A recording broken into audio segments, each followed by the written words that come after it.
everyone, welcome to Stay at Home STEAM. Today we will be learning about how rain forms with our rain in a jar experiment.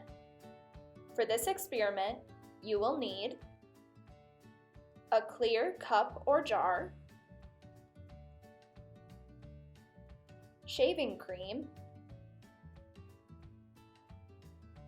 and food coloring or liquid watercolor with the color of your choice. First, fill your jar with water until it is about 3/4 of the way full.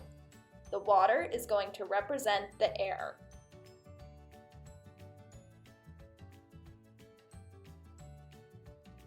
Then, spray some shaving cream into your jar until there is a little bit above the top of your jar. The shaving cream is going to represent the clouds.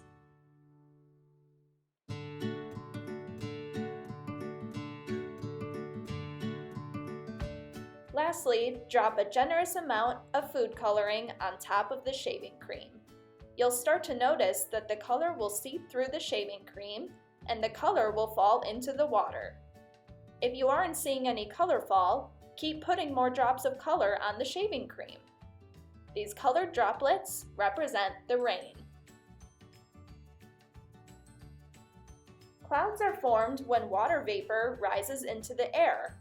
When the vapor reaches cold air, it turns back into tiny droplets of water. These billions of tiny droplets of water floating in the air stick together to form a cloud. When the clouds get so full of water that they can't hold anymore, little drops of water fall down to make rain. Now we know why it gets so cloudy when it rains. In this experiment, the shaving cream, in other words, our clouds, couldn't hold all of the colored drops, in other words, our rain, put in the shaving cream that had dropped through the water, in other words, air, just like rain.